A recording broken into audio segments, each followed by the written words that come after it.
That's a badass comic. The Batman Who Laughs. Yeah, have you heard about it or not? I've read like synopsis on it. Yeah, he's pretty much just the fucking evilest Batman.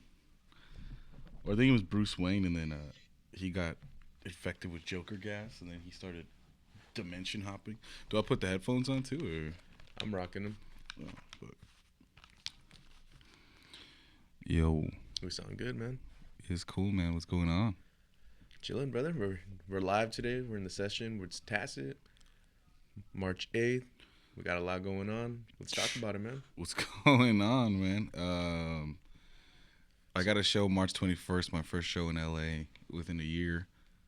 It's been a while, right? It's been a long ass time, man. There's no scene in LA. What do you think caused that?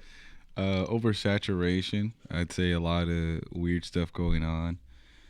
A lot of stuff of everyone thinking they can make music. Well, I mean, everyone can make music, but everyone thinking they can perform and shit. You can't. It takes time. You have to practice. You have to have a little natural, a little natural swag to it, man. And yeah, people were tired of going to fucking shows. I can't tell you how many times I've been to a show and I'm like, dude, get these fucking clowns out of here. I feel like that was the thing too. Like we were seeing so many artists and we're like, dude, nah, these guys ain't it. Yeah. One of the OGs in the game. He told me a cool thing. He's like, yeah, people back then used to perform a lot, so people would get exposed to your music. Now people come to shows to see if you can actually perform, play the songs that you know that you're famous for, etc. And 9 times out of 10, you can't. I feel like as a fan too, you want to be able to see the artist you like, know the words, perform it like front to back, Yeah, and I'm not one of those people that are like, oh fuck you, play with fucking no vocal track, you fucking hip hop ass motherfucker. You know, I don't give a shit about that. It's just a lot of people forget that you're an entertainer at the end of the day. You have to entertain. Not like that too. Some songs don't always translate well live. That's true, unless there's like a special, thing about it, like having a band or something, etc. Exactly. So I just wanted to talk today. Very first. You're one of my first interviews I ever did, like on the streets too. Yeah, man. Pulls up the clip. Right. Yeah, I was a little kid. I was all excited before I got. When was that? Like 2021? Yeah, it was right after the pandemic when they started opening shit again. We were in South Central. That's still, I hold that show to the highest regards because it proved that, somebody like from my background can hold up with all the punkers, Right. Because that shit will never die in LA. Punk rock's never gonna die here. You were the only rapper on that bill, right? It was me and a couple, I think like 3 other cats. Oh, I think White Eyes, right? Yeah, shout out him. Shout out Chex for putting that show together too. Yeah, shout out LA Slim Dogs. When I was a little kid on Twitter, I used to see them throw shows, I was like, one day I'll do a show with them, and yeah, I did it. That was like the very start for me, man, and we're coming back full 360, Yeah, dude, it's been a long journey. I mean, now I drink not coffee or matcha or whatever. Yeah, I'm drinking matcha. Shout out matcha. But it's cool to be back, man. The bridge is always gonna be one of my headquarters. That if it wasn't for the bridge, I think I wouldn't have had a true underground kickoff. I feel like if it wasn't for you, we wouldn't have that same effect. Cheers, man. I know. I was thinking about it on the way over here. I was like, damn, dude. I literally discovered this dude on YouTube on a whim.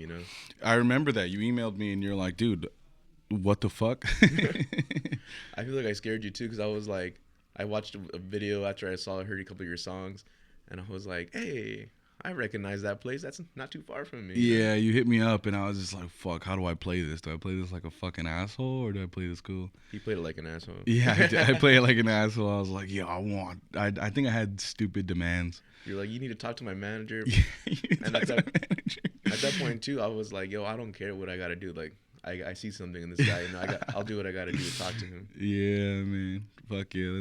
I appreciate that, bro. Like I said, man, the bridge is always helped me out, especially with my kickstart, and introduced me to a lot of people that I still rock with today or learn to hate.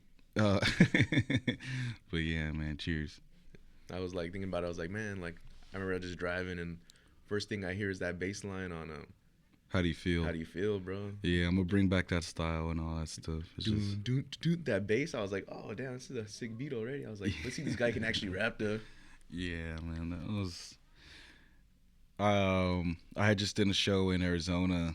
Actually, we just did a whole fucking residency in Arizona in Phoenix. That was crazy. We did a show every other week in Phoenix, and I was just posting like, "What do you guys want to hear?" And motherfuckers were like, "Shit from that era." They wanted to hear "How do you feel?" I feel that too though. Like if you're once you go back and you hear your old stuff as a new fan, you're like, yo, I want to hear that old stuff, even though it might be old for you, you know? You know, they say that as an artist ends, an artist will always make the music that they first started with. Yeah, I always think about that saying. So if you think about any artist that has a long tenure over like maybe 10 years, etc., excuse me, you know, they start to kind of resort to stuff that they first started with. Right. And then I went back not too long ago, and then I was like, I don't think I sound like how I sound when I first started with. Mm-hmm. As far as ideas go, I went back and I was like, oh, dude, I was executing these ideas, just not properly. But I was listening to some of my first ever stuff, and I'm singing. I was like, what the fuck? I thought I barely started singing now, so it's cool, man. The whole trajectory is very special if you're an artist and you really have fun with it, because a lot of people forget that you're supposed to have fun with it. If you're not having fun with it, then don't do it. Right. But you know, And then I know for you and me, like, music's been like big in your life since a young age, right? of course, absolutely, man. Like I met your pops and I remember you told me like he was in bands, DJing. yeah, dude. Like, I went back not too long ago and I was looking at all the flyers. My dad has this cool ass fucking crate in our house where it's just all the flyers of all the bands he used to book, and it's like legendary fucking death metal bands, thrash metal bands, and it's like, damn, dude. Like, a guy with no resources back then did it, you know. Mm-hmm. Shout out to my dad, and here I am too. It's kind of crazy, you know, like father like son type thing, and Shout out Papa T, you know? yeah, shout out Papa T, man. My dad was a DJ too. So I got accustomed to all the fucking Caribbean shit he would play, fucking not necessarily Southern stuff. A lot of people like to say I'm Memphis rap. Mm-hmm. As much as I love that stuff, I didn't discover that stuff until, you know, I got my hands on the internet. Right. The first taste of Southern rap I had was Two Live Crew. Yeah, so Lord. those fast fucking hi-hats that fucking exactly Floridian shake that ass. Yeah, dude, that's the shit that I grew up on. So the moment I started making beats and figuring BPMs and drum structures and sounds, when I first started making stuff like that, I was just like, oh fuck, like it just felt like putting a puzzle piece. I was like, whoa, okay. And then, you know, at the time it correlated with, and it still does, to Memphis stuff, which is cool. That Memphis funk sound that just words gets thrown around a lot now lately. Yeah, unfortunately, it gets thrown around almost quite disrespectfully. You know, I think to me, funk is always gonna be fucking stuff like Raider Clan, early Space Ghost shit. Right. You know, you could even classify the first ASAP album. Okay. Yeah. You know, that shit's fucking, you know, slow and just Dark and gritty. yeah, fucking Just raw. oh, like you know, you know, that's the shit where I'm like, oh, that's funk, dude, and you know, like okay, but now funk is fucking anime shit, like, Yeah. Right. yeah, like fucking cowbell, fucking drive fast shit, Exactly. which is cool. I could keep up with them motherfuckers too, and I love cowbells. I was at one point I was hooked on them, but I remember there was a point in time where like if your song didn't have a cowbell, it wasn't going nowhere. yeah, Not even for you specifically, but just in the scene in general. yeah, dude. If you didn't have a cowbell and then it transitioned into like house, Right. and it's like house cowbell, which is cool too, and that's great to see the things growing and evolving. But I think it's just also cool to, kind of educate yourself and be like, oh, this is where it's from. Definitely too. And then I know you weren't even into rap, but you said when you were younger, right? Okay, so I was always into boom bap, Okay. like East. Actually, I'm West Coast, bro. I'm from San Gabriel Valley. That's right outside of downtown LA.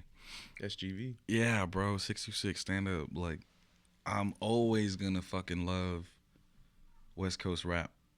But the first ever rap that I truly learned to love was East Coast rap, dude. Like, I'm talking before Wu Tang, like Run DMC, obviously Wu Tang Clan, Beastie Boys, fucking, the list goes on. And then as I started getting older and started, even in middle school, like I remember I went to a party and then everybody was at this little seventh grade party. Somebody threw on fucking Boys in the Hood. I was the only motherfucker that didn't know it. And I was just like, oh, fuck. I was like trying to mouth the words and shit. And then I was like, what is this? And then, dude, sure enough, I went to, my dad's always got CDs in my house. Right. He's got this anyone that's been to my house has seen this massive wall. It's like this wall that's like fucking 10 feet long. And it's just got metal. And that's on one side of my house. And then on the other side, he's got like 3 cabinets of other shit. And I was like, I've always wondered, what's in these cabinets? Sure enough, opened it. MC Ren's album's right there. That was the first one I saw. And then, sure enough, Boys in the Hood reissues right there. Fucking NWA discography. Niggas for Life is right there. Fucking everything is right there. Like, as far as West Coast. Tupac's album's right there. Ice-T. And then I started grabbing some of this shit and then just putting it on my computer, and I was like straight ripping it to my iPod, and that's how I started learning. We grew up next to these little gangbangers right over the fence because I lived in a driveway, and then every fucking morning at 7 a.m., these motherfuckers had the same burnt CD of like West Coast classics, and the first song was Hail Mary. Feel me? Yeah, bro. So it's like, dude, at 7 a.m., these fools were working out. And we got school at fucking 8:30. Yeah. So I'm like, right before I wake up, my fucking bed's rumbling to fucking doom, doom, doom, doom. I'm like, bruh. So I was just like, man, I'm going to find out who this guy is and I'm going to fucking hate this guy. Hell no, bro. You throw on Hail Mary now, I'm the first one singing that shit. Like, but, I guess that was my kind of an introduction. Yeah, bad apple taste to where I was like, okay, well, now I know what all this is. Like, what else is out there? Right. And then as I got older, I was having this conversation not too long ago with one of my homies, and I think it was with Ren. It was like, as you get older, you start to kind of understand, like the lyrics more. You're like, oh shit, like I've actually been through scenarios like this. Like, it's not just a song anymore. It becomes like a full circle story. Not to interrupt you, but like, I've had people ask me like, oh, like, what do you look for in a rapper? And I was like, honestly, dude, you need to have experiences in life. Yeah. What are you gonna rap about if you got nothing to talk about? Bro, I was listening to a Crime Apple record driving over here, and he said the exact same thing. He said, you're rapping about shit that you never done or something like that. And I was like, bro, that's so true. I think as far as when it comes to being burnt out, not knowing what to write about or not knowing what to make, you need to experience something. Right. Like going out is the best thing you can do. And it's hard because people that like to make music now in this generation are the same type to kind of want to stay inside. Right. That's why they call them bedroom artists, bedroom producers. They're the type that want to stay inside, not fucking socialize or the closet artist. Closet artists put themselves out there. Pause. And then, and then, yeah, man. Like you have to. I used to never be like that, bro. And then I got introduced to one of my homies, and he taught me how to, break out of my shell and be cool and how to drink a beer and not be awkward, I'm still working on that one. Yeah, bro. There's no fucking playbook to it. But if you're an artist, you have to learn how to put yourself out there. I know that you at first are very standoffish. Yeah, I toned down a lot. Now it's kind of coming back, I feel. Remember you're like, dude, I don't know why these guys are messaging me for, telling me that they like me, and I'm like, fool, you're probably their hero, man. You probably saved their lives a couple times. Yeah, as a young artist, you don't understand the impact you have, and then I have so many. It's like if there's a cloud over my head right now, like it was, like a cartoon, is like replaying memories. I have so many beautiful stories of supporters and fans telling me like, "Hey, your song did this for me. Hey, this person in my life passed away. Rest in peace." And they were a huge fan of you, or like, I got put onto this guy and he died. Da da da da. And it's like, damn, like you don't realize the impact you have. So it's good to keep yourself grounded and kind of reflect on that. I'm always thinking about that type of shit. Definitely, man.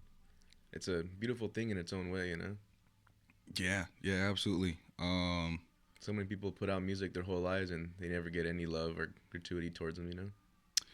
Yeah, we were having this conversation the other day because we were in the studio with Sick Jackin of Psycho Realm, and right. I told Ryan, I was like, motherfuckers will kill for this guy, bro. They'll fucking like. His impact is, and he's such a Sick Jackin, bro. That's such a great guy, man. Love that guy.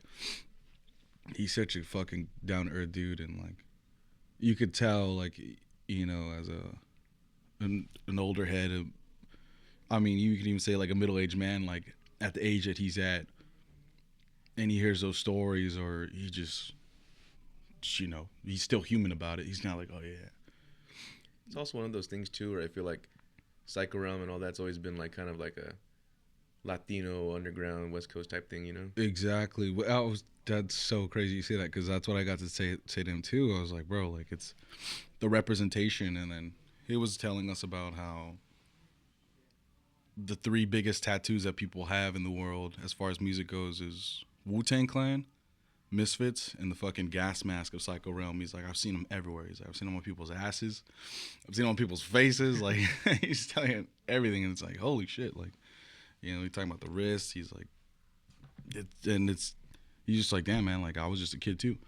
You know what's funny too, when you think about it, I'm like, yeah, you know what? I never see NWA tattoos out there, Beastie Boys, really. Yeah, dude, I mean. But Psycho Realm, for sure, you're seeing them out there. Maybe because we're secluded out here in SGV, it's like a temple, Yeah, it's crazy because the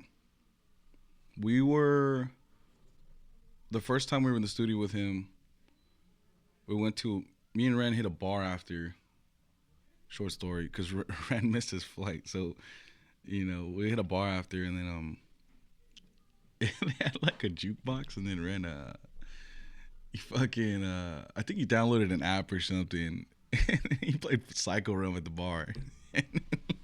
Sure enough, and dude, this was like a fucking piece of shit bar in El Monte, like little dive bar. Yeah, like old heads, like Cholo Central type shit. And then sure enough, like heads were looking around. And then I go in to order a beer, and then some fucking dude next to me, he's like, you guys put this shit on? I was like, yeah, we're the only young cats here, we're just having a drink. And I'm like, yeah, bro. He's like, Psycho Realm. I was like, oh shit. So I've heard that shit since fucking 2000, bro. And I had my divorce. And I was like, all right, bro, But it's cool, that diehard shit. And that starts by fucking keeping it authentic and traveling and building those connections, and not having an ego, and being transparent in your work. And that's the exact same type of thing that we're practicing now. I mean, as far as there's no facade, man. There's no fucking, I'm not in here with my shades on and being like, it's just, everything has to be straightforward. Being the realest you is the best thing you can be, Absolutely. And a lot of people tend to forget that, because it gets thrown around a lot too, and people think it's kind of cliche or corny to say that stuff, but no, man, it's just part of having a bold character, and being proud of the things that you do and who you are as a person, and having some type of peace in your life too. I feel like that goes back to like when we're talking about like the closet artists, like, yeah, anyone can make music about killing and murdering people and this and that, but when you meet those persons, you're like, it kind of like dissolves a little, like that facade or thought you had of them. Yeah, bro, you're not a fucking killer. Like, you've probably killed on GTA a couple times. Like, dude, like. I know you played No Russian back to back, but. Yeah, bro, you probably thought you were the hardest motherfucker listening to Odd Future back then. And, No, man, and that's a big thing too right now. That well, as far as like as us booking shows too, we're like, okay, let's try to get this guy. Let's do this guy. They're not gonna pull. You know, they're internet artists. That's such a big thing right now. Like you can have the most listenership on the internet, but if you can't sell 10 tickets, it's like Not like that too. And the times from when I was booking, I was like, yeah, you have 50,000 people streaming you, but that's spread across the world, and how many of those are actually here? yeah, How many of them are bots? You tickets? know? Yeah, how many are gonna buy tickets, man? And I think the easiest way to ride that wave is sure enough taking the same flow, taking the same subject matter. You know, from my tenure of being an artist, Right. what I've learned is that it's fucking um the easiest way is just to copy somebody. Right. That's the easiest way to come up fast. But that should never, ever, ever, ever, ever last. Ever. Ever, yeah. But when you start taking the risk and being different and, you know, taking the L's as far as like, fuck, man, I'm so proud of this song. I'm doing some crazy shit. And nobody's listening to it or nobody's giving you that chance. If it's good enough, people are going to go back and go hear that shit. Because that's what I'm experiencing right now. I'm like, motherfuckers, like, what? Where were y'all when I needed y'all? But it's cool. I'm so grateful that people are like, yo, reissue this on vinyl. I'm like, what? You're crazy. Not only that too, I feel like a lot of the OG fans are like, yo, you got traction now. You can do it. Yeah, like y'all don't know about this shit. Like I just did my last Arizona show. I did Medicine Man. They really wanted to hear Medicine Man. I got like, I shit you not, like almost 10 DMs of Medicine Man. I'm like, what? Medicine Man? I haven't. You know what I'm rapping about? And that's all like. That's like 3 years ago. Dude, yeah, those are from the early bridge days, man. If you know, you know type shit. I still think about that very first show we ever threw, man. Bro, yeah, I think that song was on my fucking bill on the set list too, and I played it, and I just was like, it was fucking lit. It was fucking crazy, and then I got like possessed on stage type thing, like fucking going crazy. You know what? That very first show too, I was like, yeah, this guy's going somewhere. Just your ideas and like the way you carried yourself. You know, you were like had ideas. You're like, Thanks, yeah, can man. I come in through the back door? And I was like, yeah, no one's asked me, but go for it. Dumbass little kid, can I come into the night? No, you know what though? It did take the whole crowd by surprise. You're the only one that did that. You know. Thanks, And everyone man. after that was like, "Oh, can I do it?" And I'm like, "Nah." I was like, "You can't." Back to the copy, you know. I wish I could talk to that younger version of me, because it's so exciting. Like things like that now. We don't realize it, but we're still doing things like that now, as far as performance wise, etc. But Not just stop you, but like, doesn't that a little bit go back to like your love for like wrestling and stuff? yeah, absolutely, man. You're a showman, you know. Man, like my favorite wrestler of all time is The Rock. I love The Rock, man. I love the story. I love the way how he portrays himself on screen and off screen. Um, I love a lot of the risks he took to be who he became, and the attitude, a lot of that shit fucking helped me as a kid. And when I first started making music, it helped me too. I was like, oh, fuck it, bro. Like, I don't want to copy these other rappers because they're gonna call me a junior this, junior that. Right. That's happened so many times. And people throwing it around. We'll say they Oh, Ramirez Jr. I don't know how many times, you know. It's cool, man. I'll take it. That's my big cuz. Hey, that's your nephew, right? No, it's my big cuz, my dog, it's my brother for life. But I was like, fuck it, let's copy the wrestlers. What are they doing? Not being an asshole on stage. I mean, yeah, as far as like this is my world. I can't tell you how many times I've been heckled, and I'm like, just like The Rock, shut up, bitch. Like, oh. I remember that first one. Yeah, I remember I got heckled in one of my bigger LA shows way back then. Chicks, Jeffrey, and I was like, shut up, bitch. And, and some dude, first one too that the bridge threw, one of the first biggest ones they threw. That last one at B-side? No. That too. I think I had technical difficulties. In LA, some dude was just interrupting me. And I just looked at him, I was like, shut the fuck up. Everyone's like, ah. Oh, I remember that. Yeah, people were like, whoa. There was like that weird guy that kept trying to get on stage. Yeah, and it's like, it's stuff like that, you trying know. to chirp everyone, you know. You know, those are fighting words. If I, like, you know, I tell somebody out here, let me stop real quick. This is fucking dope. This is a comic book shop. This is so cool. Shout out Boba Fett. That's dope, man. I was going to talk to you about that too, because I know definitely pop culture is a big influence in your music too. Absolutely. You know? But back on track, like, you know, I go outside and I go up to somebody and tell them right now, shut the fuck up, and be like, hey, what the hell, or, you know, try to, you know, fight or whatever. But when you're up there, it's like, it's a superpower. It's fucking, you're untouchable, man. I can't tell you how many times that I was going through shit, right? And performing was just a fucking, such a catharsis for me, you know. And those 15 minutes, those 10 minutes, those 20 minutes, it's gonna sound kind of corny, but nothing matters, you know. I'm all having like war flashbacks and shit. You know what's funny too though? After that very first one, I was like, you know, I'm always running back around trying to check the front door, make sure everyone's good, drinks are good, everyone's good. But I'm like, yo, I'm not missing Tacet set. Salute, man. Those days, man. I gained a lot of my confidence to come because of those stomping ground days, and you know, I got to meet. Because I think that very first show, you said that was really like your 5th or 6th show, right? That first bridge show was my, yeah, like 4th or 5th time ever performing. And I remember feeling like an outsider. All those people on the bill, now it's crazy. All those people on the bill don't exist anymore. No, not at all. Yeah, they're all done. And I remember feeling, you know, like, wow, you know. And fuck you guys. You guys are all fucking friends with me, and came in, I shut it down, and people were like, what the fuck, who's this kid? I remember people were mad because I put you so high up on that bill. Yeah, man, and I'm always grateful that you had my back like that. Fucking, I was like, listen, man, I'm putting this one on for me, all right? I like this guy. I want to hear this shit live. Yeah, it was lit, man. That's always going to be a beautiful time I reflect on. I was all fat with long hair. You did have long hair back then. But yeah, dude, I had not performed for like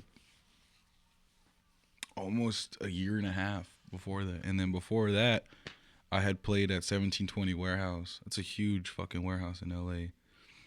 I feel like that was too like a big hit for everyone when we couldn't do shows or anything because of COVID, you know? Yeah, dude, COVID was coming in and out. That shit was so fucked, man. Starting up, shutting down, you know? Yeah. I'm always going to be grateful for my experience through COVID, because COVID fucked so many people's lives up, and you know, but during COVID I had time to reassess myself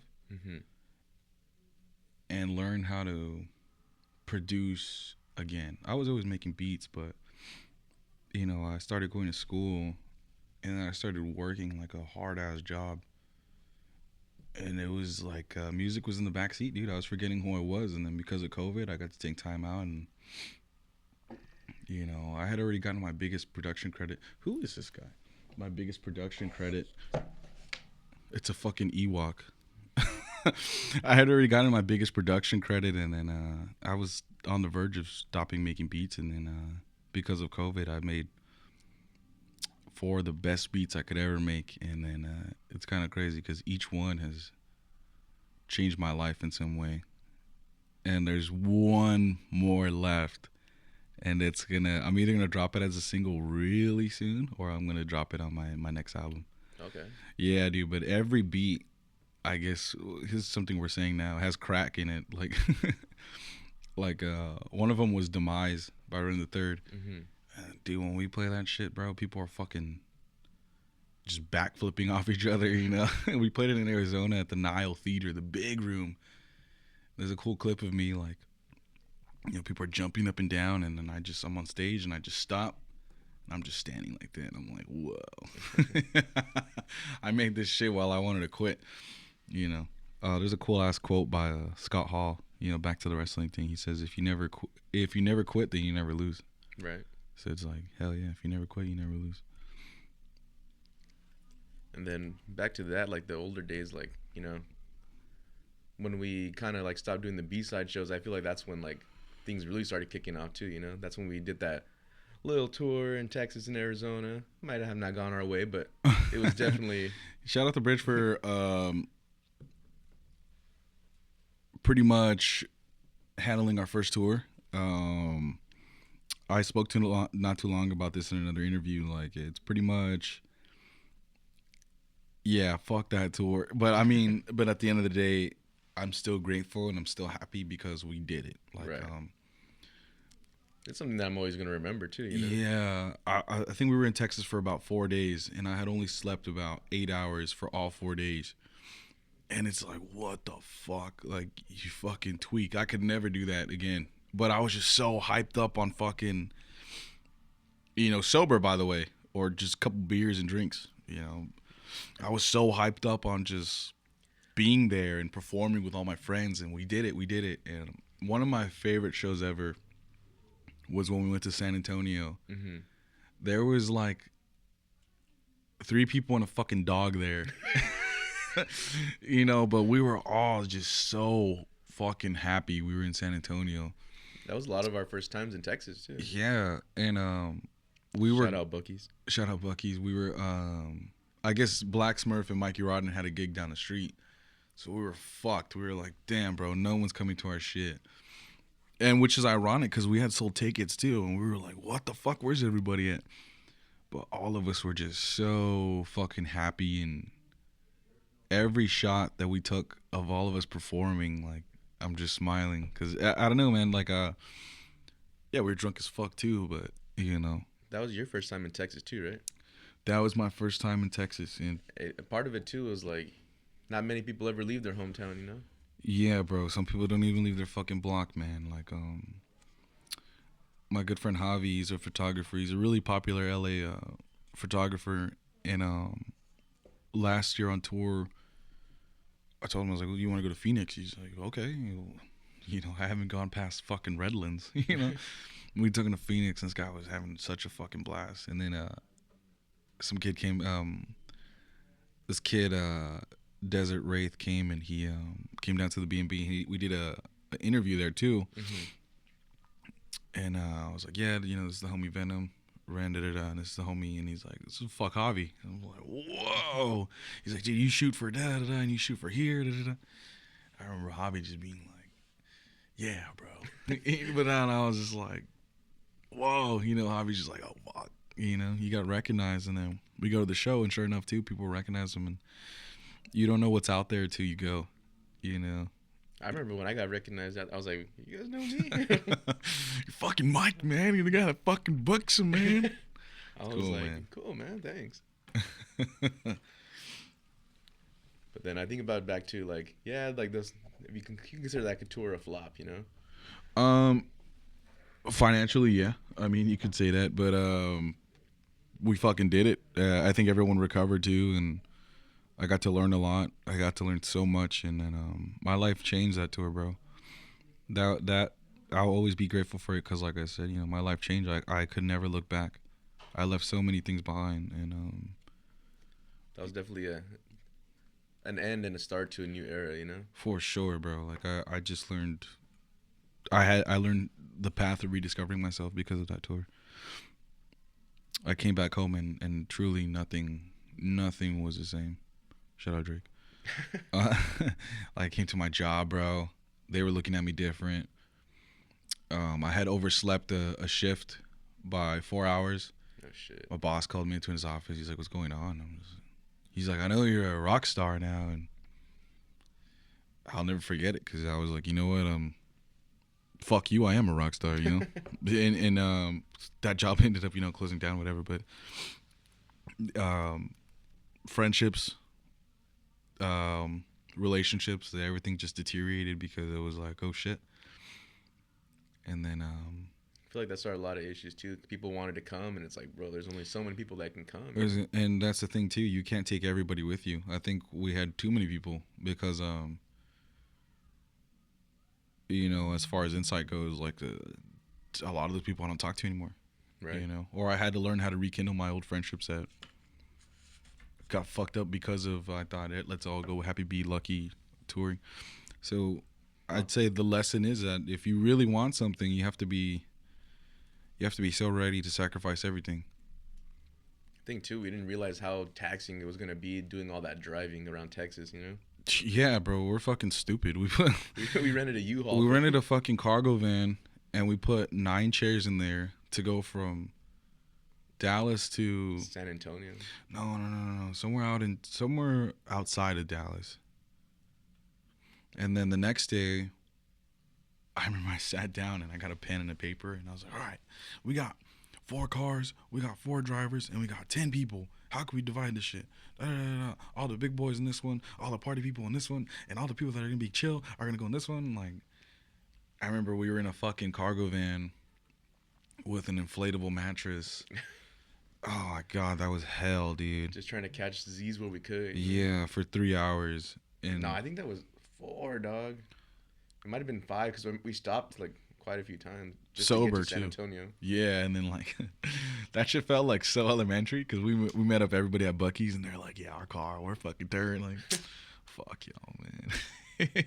Bro, I remember like I think I didn't sleep at all, dude, till we got back to Dallas, dude. I think I was like awake for like 18, 19 hours, dude. Yeah, I think the drive back to Dallas became 5 hours because there was a fucking semi. And yeah. We were stuck on the free. I was like, yo, I'm gonna put the car in park. I'm just gonna take a nap. Yeah. And imagine being covered in vomit. I was covered in vomit. Yep. Yeah. Fuck. Some people party too hard. Yeah, some people party too hard, and I was covered in vomit. Yeah, man. So I'm telling you, like, touring lifestyle is not for everyone. I have the most stupidest stories on tour, or craziest stories. You know, so many behind the scenes stuff that we don't talk about. Yeah, man. Like, shit takes a toll on you. Fucking PTSD. Like, I remember when I came back, I was like, yo, I need like 3 days just to recuperate. Yeah, bro. And then what was cool was that same week we went to fucking Phoenix. Mm-hmm. That was dope too. That was cool. And then we had another issue. The real van we had, the guy like canceled on us last minute. We all had to pack up in 2 cars and zoom it. Next question, bro. Yeah. But talking about the comic shop again, I know like comics, pop culture, fucking Godzilla. Yeah, I noticed a Godzilla poster when I walked in where it was on the wall. I was like, all right, I was meant to be here today. There's a Godzilla glass right behind you. Your right hand side. Next to the Spider-Man. Oh, that's so cool. Yeah, this is cool, man. It kind of threw me off. I was like, oh, there's a lot of fucking dope ass shit here. Because I know even in your music, you know, Godzilla, that's always been a thing. I remember that was one of the things that caught my attention. I was like, oh man, I remember my mom used to like play those movies for me just to keep my attention, you know? Fuck yeah, dude. They were always on TV. Jet Jaguar, Ultraman versus Godzilla. Like, Ultraman shows. If you're poor, you know. Yeah, fuck yeah. No, hell yeah. They were always on fucking non-cable TV. So me and my brother, we would come home after school. My grandma would come walk down the street, pick us up from school. Well, she would be making us lunch. Shout out my grandma. We would just be fucking... I could picture it, just watching it. PBS wasn't on sometimes. Fuck PBS. I mean, PBS had some bangers, but all those educational cartoons. Yeah, we were watching motherfucking Zorro. We were watching Godzilla, Jet Jaguar, Mecha Godzilla, but they always had them, and they always had the English dub. Mm-hmm. It was the most funniest shit ever. Oh my gosh, we have to run away. Oh shit, you know, he's too strong. What can we do? You know, he's returning. Yeah, he's back. Godzilla is angry. You know, like we love that shit. I think too, because we grew up that era too when they did the American Godzilla one. Yeah, the 2001 Godzilla '98, where it's a she, and they refer to her as Zilla. Correct. Godzilla 2000 was fucking dope because then they were like, "Yo, let's get the rights to the American one and let's beat the shit out of her." And that's what the Toho did. I forgot. There's a movie. I don't remember which one it is, but like they just like wreck it. They're like, "This ain't Godzilla." Ugh. Yeah, it's that one. They bring her in a portal. Of that movie though. It's I think it's Godzilla 2000. I could be wrong, but yeah, they just fuck her ass up. And then yeah, as I grew older, I started to, it's kind of crazy, just realign with characters. That's always been my thing since I was a kid. Like everyone in this world needs some sort of therapy, whether it's actual therapy, sitting down talking to someone, or finding out what works for you to channel yourself and let go of shit. And my thing has always been movies. It's always been fucking movies. And ever since I was a little kid, I've always wanted to be Han Solo. I love Han Solo. I love like cowboys, Clint Eastwood, you know, guys like Keanu Reeves. I've always loved that type of shit. And I've always loved monsters. And Godzilla, you know, the story of Godzilla is that, you know, he's what society made him. Dropping fucking nukes in the ocean. You know, he's meant to be anti-war propaganda. Like, this could happen. It was in the 50s. They don't fucking know what's going to happen, dropping radiation. Dropping nukes everywhere. Yeah, but and it's not just like, oh, this guy came to fuck shit up. Like, no, it's a... He's not a bad guy. He's just, like you said, it's what they made him. He's angry, right? You know, he's in pain. He's in pain. And it's that type of correlation. And as the story goes on, Godzilla becomes not an abomination to the world, but then he becomes a hero because other shit starts happening. Right. And Godzilla had a self tendency of just destroying things. Doesn't know what buildings are. He doesn't know what currency is. He's just destroying things. Just you're in his way, man. Exactly, because you're in his way. And then during my life at that period, I felt like I'm just destroying things. And good and bad. Like, I'm destroying things because my life is changing. I'm destroying things because I don't have the capabilities to process what's going on. And I'm destroying things because I'm angry. And I want to keep destroying things, just like Godzilla. That character is always gonna have a special place in my heart. It's me. Definitely. Dogs too. Everybody knows that. You have any dogs growing up? Dude, I had way too many. Oh, rest easy. But yeah, man, fucking, I've always been a dog guy too, and dogs too, man. You'll never find a more loyal companion than a dog. A dog doesn't see right or wrong. Right. You know, and sometimes I don't see right or wrong. I just see it as is. Just like a dog, man. And a lot of people joke around, like, got that dog in you, like, you know. I'm like, yeah, a lot of people say it, but don't really mean it, you know? Yeah, man. And fucking a dog can be vicious. A dog, same thing like Godzilla, can be made into what they're surrounded by, you know. Malnourished, angry, rabid. And then I know you've probably seen like the Japanese remake where he was kind of like a damaged fish, and he's like all in pain the whole time. He's like, and he's like transforming. You're talking about Shin Godzilla. Yeah, Shin Godzilla. That motherfucker's so evil, bro. Like, Shin Godzilla absorbs human corpses and then becomes zombies on top of his fucking tail, and his mouth opens up for his ray. Like, oh, bro, that shit's so... That one's gnarly. But that one has a cool life story, too, because sometimes in your life, you can't stop pain. Right. The only way you can stop is to work yourself a way around it, or to learn how to live with it. And like the humans in the story, they can't fucking kill this motherfucker, bro. They can't kill him. So what they do is they freeze him. Spoiler. It's been out. He had like 10 years. It's been out. They freeze him, and they learn to live with this fucking big ass Godzilla statue in the middle of their fucking Times Square type shit. Yeah. You know, and it's just, I love those stories, man, because if you learn how to really pay attention, you can apply them to real life. Did you like -1? Yeah, dude, -1 was dope. They were saying, because there was 2 Godzilla movies at the same time. There was Godzilla and Kong. They were like, right. That's a great cheeseburger. They're like, Godzilla -1 is a fucking steak, like a solid steak. It's funny too, thinking back on it. Like now, like the Universal ones, like the Godzilla Kong, that's becoming like the old Toho ones. They're like all fighting each other. Yeah, like fuck yeah, like monster truck rally type yeah. shit.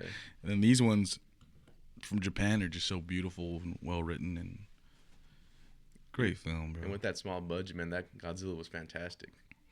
Yeah, dude. It was only supposed to be in theaters here for like I think a week, and it ended up being for like two or 3 months because people just loved it. Jumped on Netflix quick. Yeah, and they were like, "Fuck it, dude. Let's put it in black and white." You Oh, know? did they? Yeah, that's even cooler. Okay. Um, Going on a tangent here about Godzilla. Hey man, if you're a 2000s kid, you grew up on dinosaurs, Oh Godzilla. fuck yeah, dude! I love dinosaurs too. Puts the cup down. I could fucking talk about dinosaurs and shit all day, dude. Fucking Jurassic Park inspired me too. Velociraptors. Yeah, Velociraptors go crazy. I'm gonna watch the new one.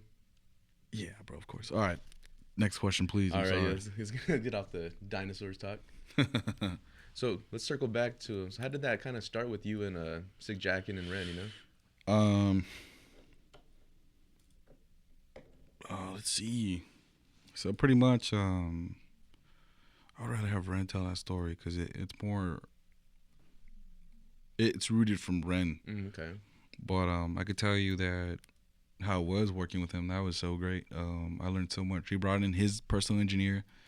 His personal engineer works with Madlib, Freddie Gibbs, Talib Kweli. You fucking name it. Mm-hmm. And to soak game from him and everything he was teaching us and the connections that we made, and it was just such a level up, you know. Like there's a cool photo of me and Ren and Seasick, shout out Seasick, on the controls, and then I saw another of us, like us three, because we had a photographer come in, shout out Todd. He came in, took photos while we were doing the session, and Sig Jackin's in the booth, and there's a photo right there.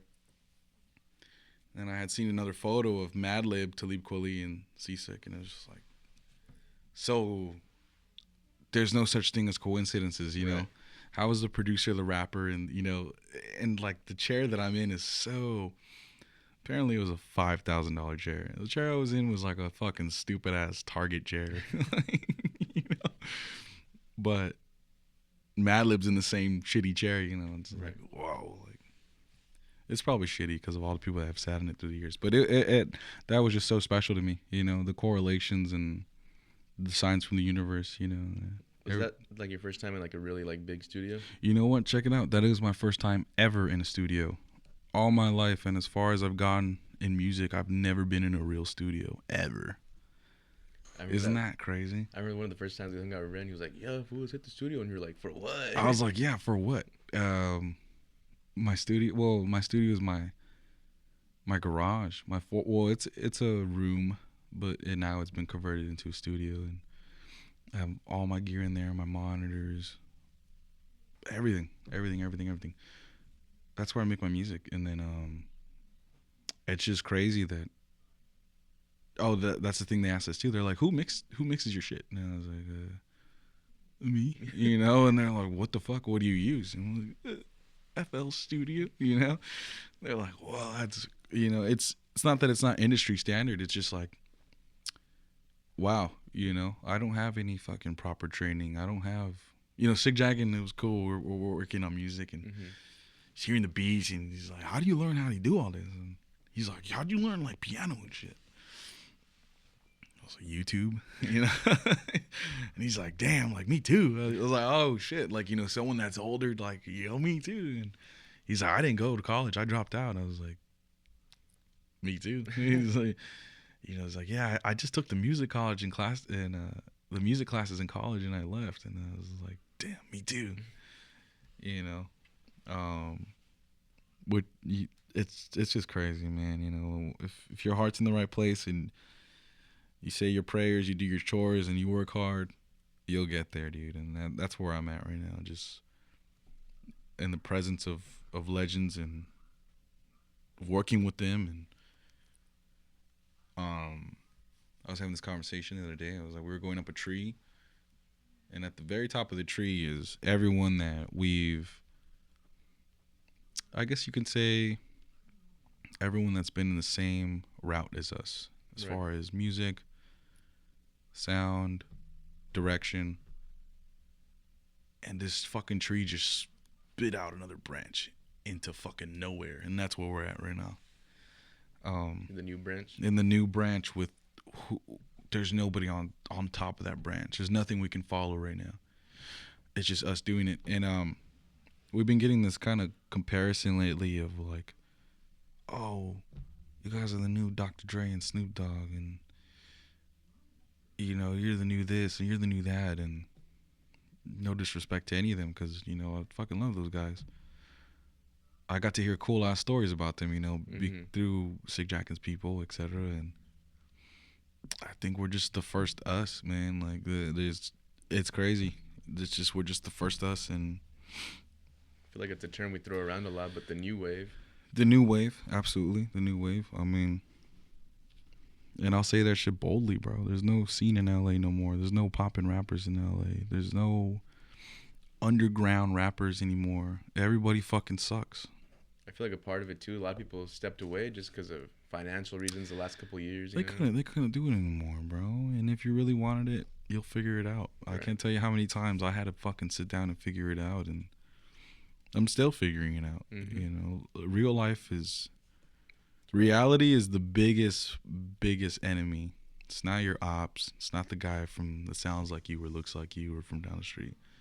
Reality, because reality hits everybody fucking hard.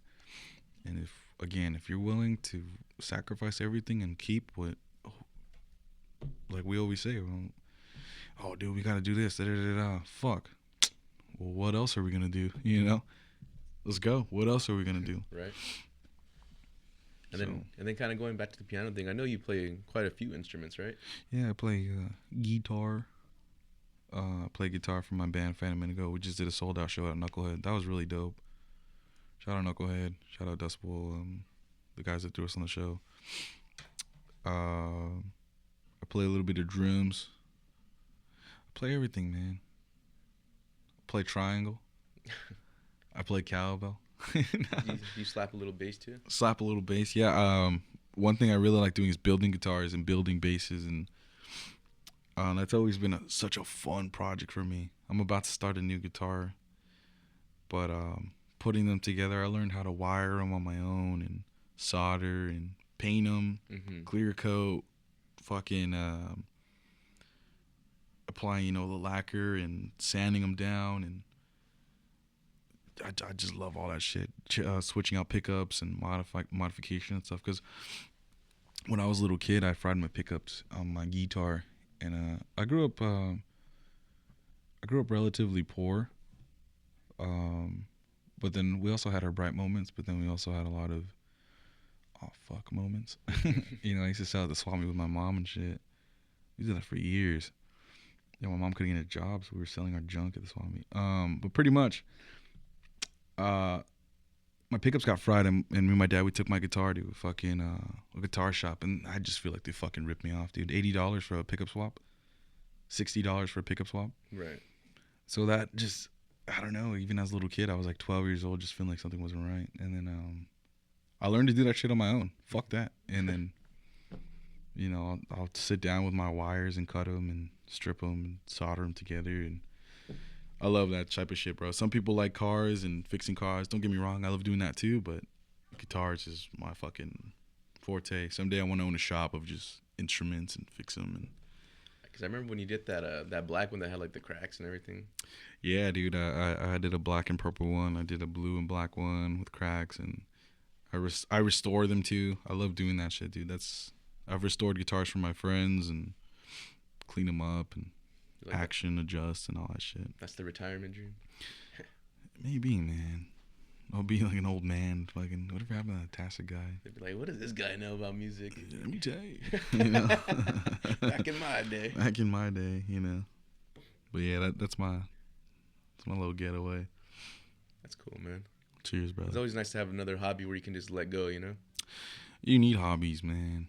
You need hobbies. Some people are like machines where they find hobbies within the thing that they like. Right. New fucking classifications within that big thing that they like, which is great. Or some people need to step out, and I'm one of those people that I need to step out and go do something else and then come back and learning to reappreciate it again and finding that love for it again. I am like that with everything. I always say this thing where I clean house. If one thing gets tainted, I throw it all away. I've always been like that since I was a little kid. Like if I get like a little toy or something and like I break the fucking hand, oh dude, Even if I fix it, I can't look at it the same anymore. I can't. It's tarnished. I'm like that with relationships, music. It's just not the same. I got all deep right I there. know. I was like, damn. But yeah, man. But then I wanted to talk to you about that too. I know you told me, I don't know if you've ever like said it in an interview or anything, but someone got you to start rapping, right? I think I met your buddy. I forget his name at the time right now, but Yeah, one of my old homies, he pretty much wanted me in 7th grade. He was like, yo, dude, I know you like a lot of music, and I know sometimes you play guitar. Because one time I had a writing class, and I've always been a really good writer. And my teacher was like, does anyone know how to play guitar? And I was just like, fuck it. And she's like, can you bring in your instrument and play for the class? Because I want it to correlate with the writing assignment. What kind of shit is this? But I was like, bro, I gotta flex. Like, all right. My old friend was in that class, and then he's just like, dude, like, I know you know how to play music, da-da-da-da-da. I want to rap. What do you think about hip-hop? And I was just like, at that time, I think Take Care had just came out. Mm-hmm. So I was like in 7th or 8th grade. You were that young, man? Yeah, I was a little kid, man. And I think Take Care had just came out. And then, so Drake was popping. Everybody wanted to be like Drake, but he's like, yo, everybody wants to be like Drake. I want to be like Hobson. I was like, who the fuck's Hobson? He's like, fuck Tyler, Creator too. I was like, I don't really know about much of that yet, but okay. And then he's like, listen to all these guys, da da da da. And I remember I had this little friend group that my friend was in, and then we were in PE that same day. And one of the bigger homies, he had like a nice ass Android, and he like, watch this video. If you want to make music, watch this video. And it was an Earl video. Mm-hmm. And that shit traumatized the fuck out of me, bro. Bro, that was the most quiet walk home I ever had. I thought they died. You seen Earl video where they fucking take hella drugs and they're fucking bleeding from their nipples and shit? Like, I remember that first time too when I saw that his Yonkers where like Tyler like hangs himself and yeah, bro, like what the fuck? So I watched that shit, and then after like a day or two, I was like, all right. My homie texted me a link. That's crazy. We could have done that shit back then with the Androids. He texted me a link, little shit, and how to make beats on Fruity Loops, and I got the Fruity Loops demo on my little laptop, or my dad's laptop, and yeah, bro, the rest is history. I learned how to make beats. That was like in 2011, dude. But then I stopped because he gave up. And then in high school, I got really into learning on the internet stuff. I wouldn't pay attention to class, bro. I was just like, bro, I'm starting to like so much music. And I had discovered J Dilla, Adult Swim, MF Doom. I had a good friend in high school. We would go to his house, and he was a huge hip-hop nerd, and he would fucking rip everyone's albums. And he'd be like, give me your phones. And we all had Androids. And he's like, take out the SD cards. And he had like an SD card reader. Yeah. Like the mini SD card readers, and he was loading our shit up with fucking albums. He's like, you guys need to listen to this, and this. And his favorite rapper was Nas. It's funny, it says Nas right here. And sure enough, fucking, it was just crazy. I started learning about hip hop like crazy, and then I started taking that and venturing on my own. I'll never forget the first time I was in math class. It was on a rainy day. I was failing the class, bro. I didn't give a fuck. Pay attention in class. I had to take courses. All right, whatever. Yeah, I was on track to graduate, but I needed to catch up. But even in then, I was watching. Well, we'll get to that. But I was I was like, what the fuck is this? I clicked on it, and it was a big ass interlude, and it was a little girl talking, and I'm like, what the fuck? And I remember I sat in the back, and it was raining, and the door was slightly open, so I could feel the rain coming in the mist. Right. Keep that cool breeze. Yeah, bro. And then the little girl, she's like, that was the night everything changed. And it fades in, and then when the MCs came to rip out the name, I was like, what the fuck is this? It was Liquid Swords. I was like, whoa, bro. I'll never forget the feeling I got when I was like, this is the same feeling I got as a little kid hearing Wu-Tang Clan for the first time. Right. And then I was like, okay, well, where's this guy from? And then I heard Protect Your Neck again. I was like, bro, this is the record that changed my life when I was a little kid. It gave me the same feeling. And yeah, bro, that's when I picked it up again. And I was like, fuck that. I know the route to go is FL Studio. I'm going to learn how to make beats again. Mm-hmm. And then that's how I learned to make beats again in high school.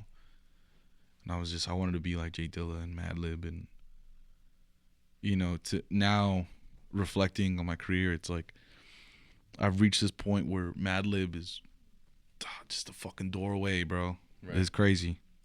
You know, we were having lunch with Sig Jack's engineer. He's like, yeah, bro, hold on. Madlib texted me. I'm like, whoa, bro. I gotta flex on you. Yeah, I'm like, whoa. Can you tell him what's it on, you know? But, you know, yeah, bro. And then in high school, too, that I just couldn't pay attention.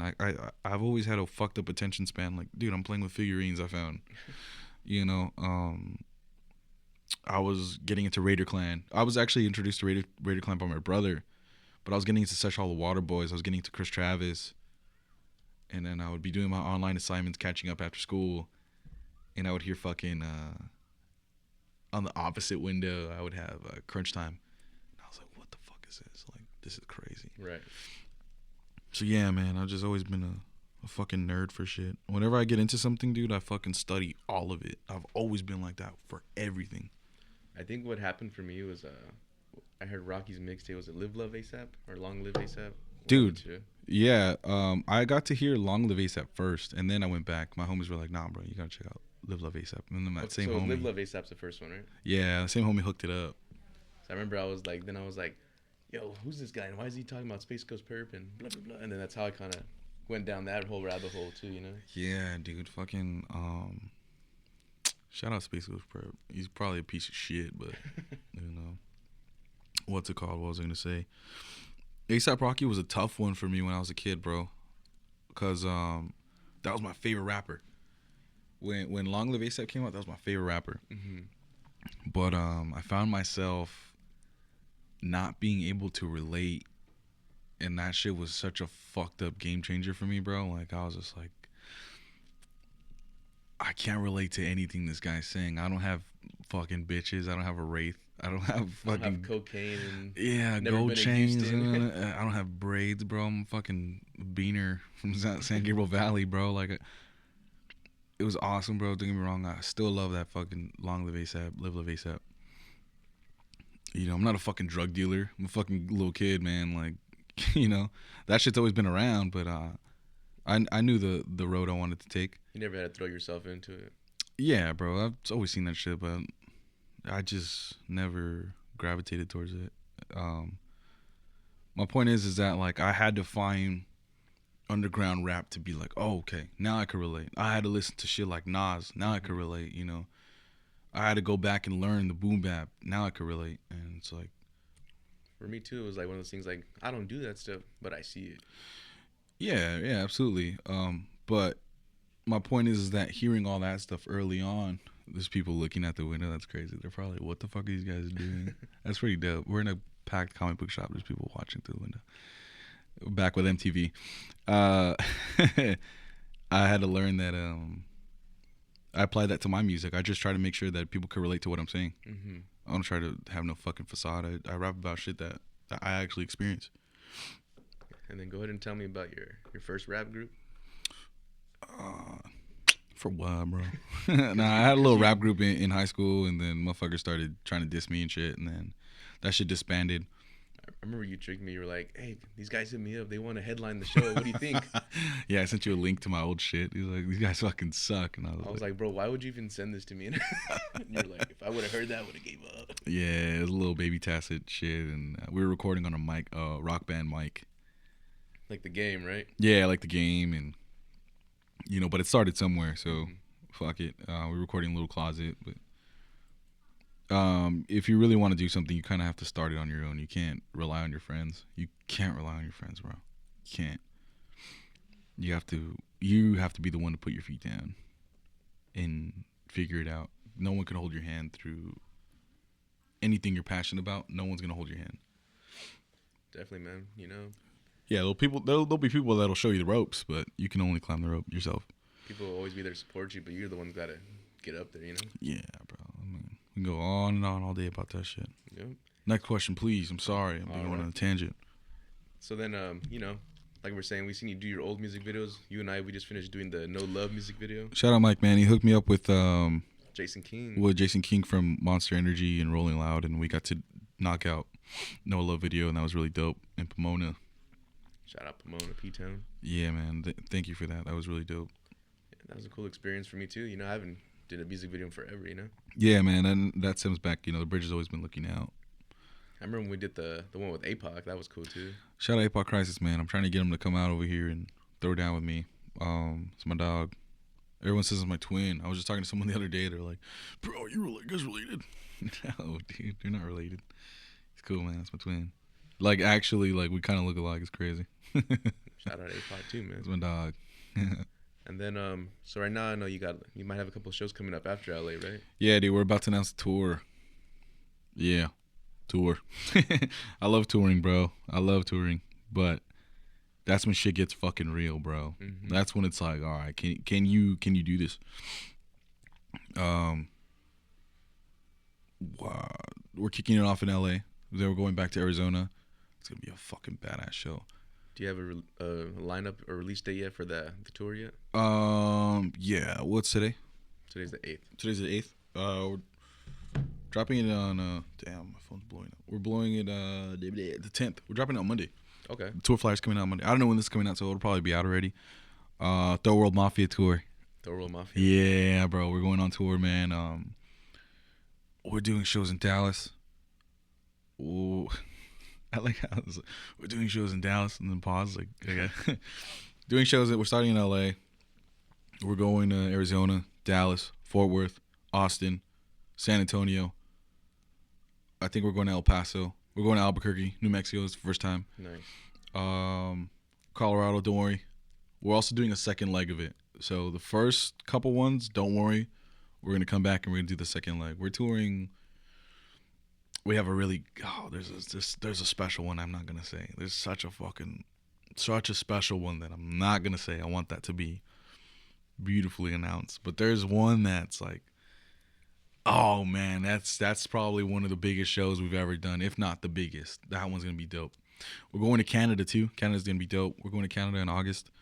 And then for this tour is just you and Ren are the headliners? Dude, so check this out. So we put our cojones up and we put our feet down and we're like, fuck it, bro, let's book some of them on our own. Okay. Cali, I did that one on my own. I'm like you now. I know how it feels. I'm like, oh shit. I wonder why Mike hates this. Shout out to Denbar, March 21st, Akatami, Ren the Third, Tacet, Jared Rose, Samurai from San Diego. Special guest to be announced. Another special guest to be announced. Couple of openers. Shout out to the kids that some kid hit me up and he's like, yo, dude, this is so cool. There's no one that ever throws shows in LA like this music. How can I get on? That shit, bro, that shit meant so much to me because I was that kid. Mm-hmm. I was like, what the fuck do I do? And then you motherfuckers came along and I was like, all right, let's run it. That's another reason why I had to leave Cali too. I had to go find other shows far beyond. I never thought of places I would ever go.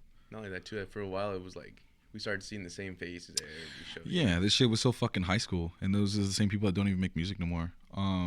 But yeah, dude, fucking, bro, you're the worst person to interview me because you know me. Look how comfortable I am. Look how comfortable I am. It's bad. It's bad for business, man. It's the real of you, man. Yeah, that's cool. Oh, you're playing with this fucking Ewok, dude? Take this shit. But yeah, man, fucking, we're going on tour again. That's gonna be fucking dope. We have a big ass festival. Oh, we got some shit coming out. That's what I was gonna say. That's right. Anything else you wanted to talk about today, man? What else you got on there for me? Not much, man. We got about an hour in. For realsy? Mm-hmm.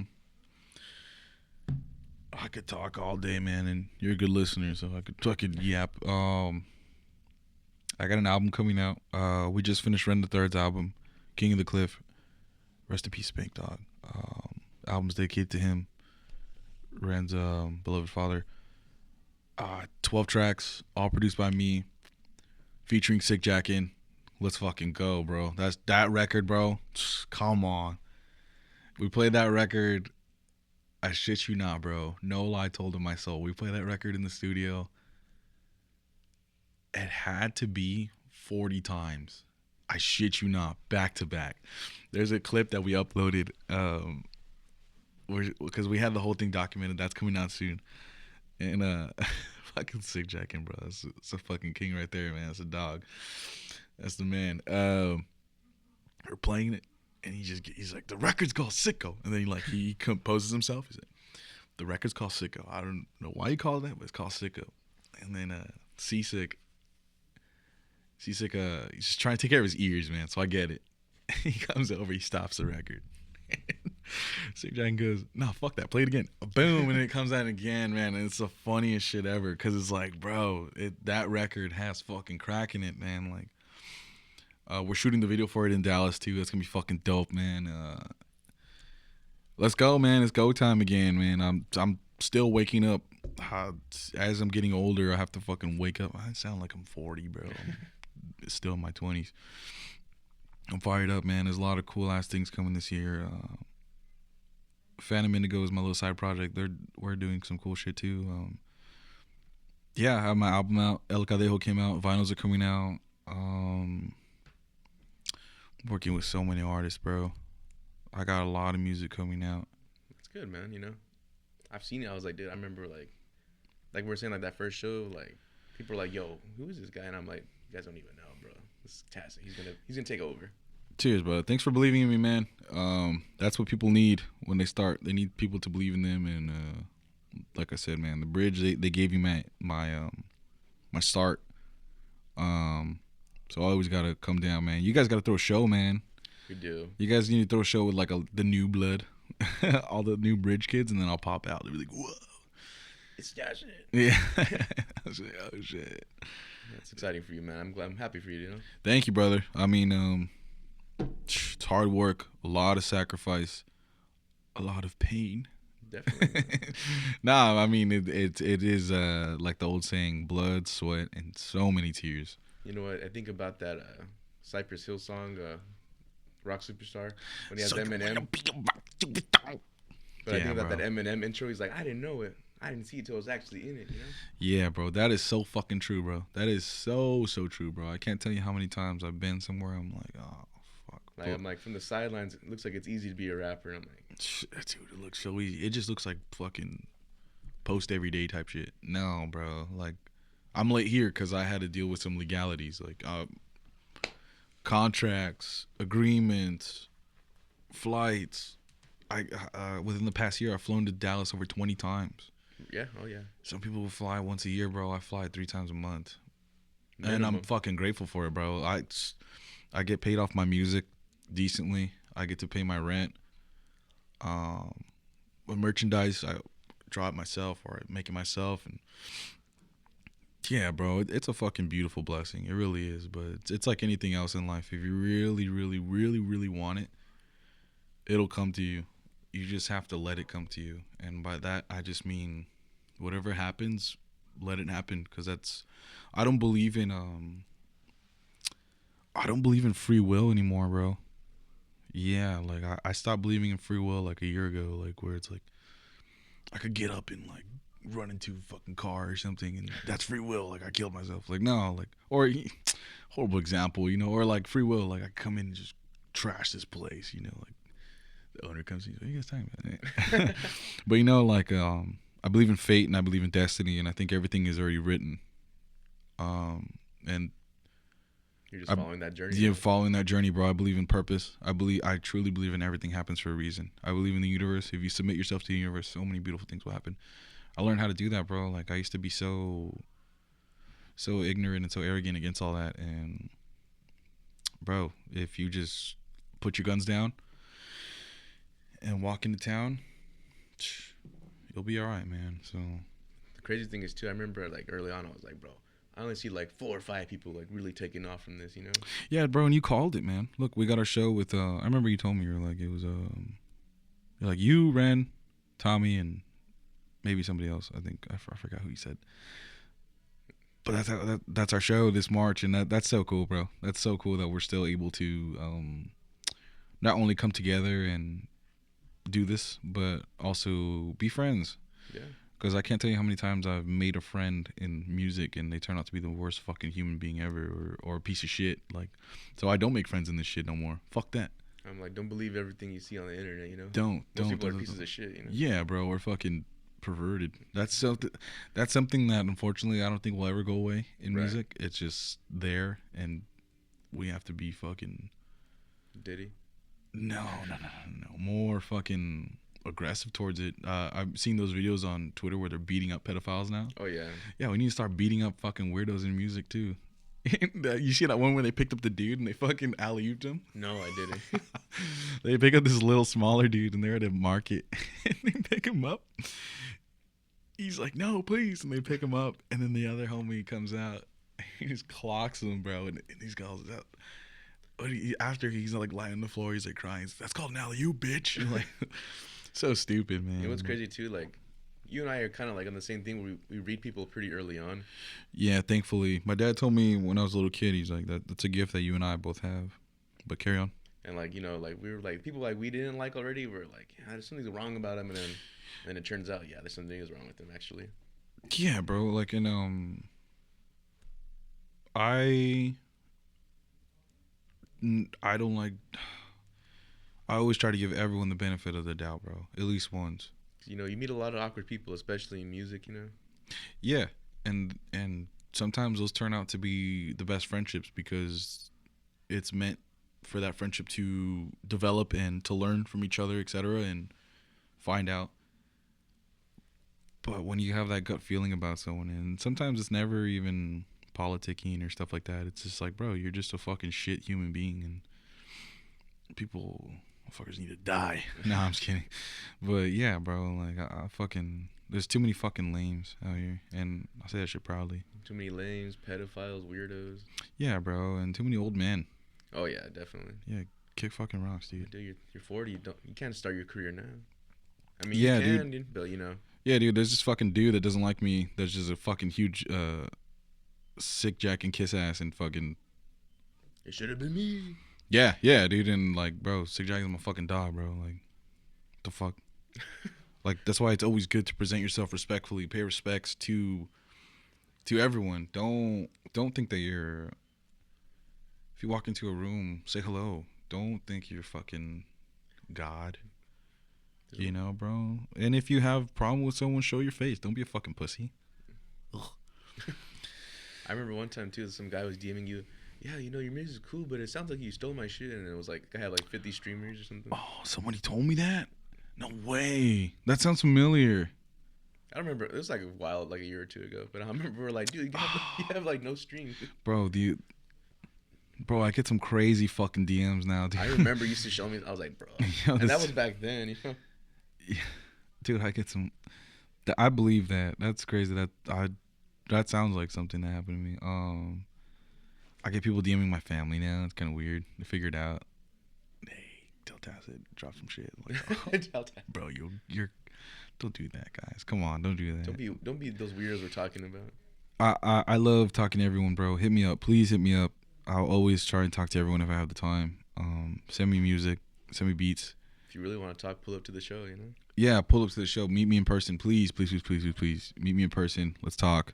Let's hang out. Just don't DM my family. It's weird. Awesome. Don't follow them either. A while back, I was like, yeah, I need to unfollow everyone. Yeah, bro. There's like those things where like people, it's kind of like a fan thing, but like they're gonna go through your whole follower. Who are you following? Who's just following? Who do I need to follow? Yeah, how can I get myself in? That's something that people have been doing. Or unfortunately, people right now are kind of deciphering my lyrics. They think I had a kid who's a little kid. I mean, I'm sure life will discipline him or change him. He's like a Nazi, and he's just like, bro, you're down with the Reich? No, bro. He said the Third Reich, if you know history, it's Hitler's third summoning of, you know, the Third Reich and Third World Posse. I'm like, nah, bro. Come on, dog. Get a fucking... Don't do that, man. Especially if you're young. Come on, bro. Speaking of Third World Posse, so like... What up? Is that like you and Ren's like collab now, or? So Third World Posse, I think everyone that rolls with the movement, everybody that fucks with me, fucks with Ren the Third, anyone that's affiliated with us is Third World Posse. I've always wanted to make a group that everyone can feel a part of. That's Third World Posse. But the official members, me, Ren, Tacet, Ren the Third, Ren 3, and Tacet B. Oh, okay. And what does the B stand for? Beat your fucking ass. That's right. Yeah, bro. Cheers, man. Thanks again for having me. Of course, man. This is really dope. This is special. I hope people tune into this because this is more of a personal conversation. I don't think you should call it a podcast. I think you should conversation with Tacet because there's plenty of other interviews I've done, but we're just shooting the shit. Yeah, man. Sometimes that shooting the shit's the realest deal, you know? Yeah, man. Cheers, man. I appreciate that. We've had a lot of talks with just chilling at your house, here, there, bars, you know? Yeah, man. Fucking. I'm like, those conversations I know people would want to hear. I know things that nobody else would ever know, you know? You guys will know where Tacet really lives. You're like, what? Nah, I'm just kidding. I seen his chonies on the floor. Hell nah. Hell nah. This guy keeps a clean room, actually. Cheers, brother. All right, man. Anything else you want to say today? King of the Cliff, April, produced by me, featuring Sick Jackin, featuring Tacet. Tacet album coming soon. Tours on the way. New music with so many artists. The artists that you guys want. The stuff that you guys want to hear. Some big announcements on the way. It's just a beautiful time to be a Tacet fan. And where can people find tickets for the show? Oh, link in my bio. It's under LA show or Third World LA. Third World Mafia LA. Phoenix, we're coming to throw down too. That one's fucking crazy. Phoenix always shows love. Yeah, bro. Last night, fucking some bigger Freddie Dredd caught wind of it. That was dope. I gotta shut up. Yeah, bro, but fucking yeah, man, we're fucking. It's go time, man. It's a beautiful time. We're going to fight. We're going overseas. Hell yeah, brother. Hit me up, man. Talk to me. I'm a cool ass dude. This comic book shop is popping. I was trying to step out. I was like, hey, shut the fuck up. Yo, that's kidding. I'm sure people too are like, well, let's go over there by the bookshelf so we can see what they're doing. MTV interviews. Cheers. Shout out Mike, man. Thank you so much again for having me, brother. Thank you, man. All right. That's the first episode. Thank you, guys. Cheers.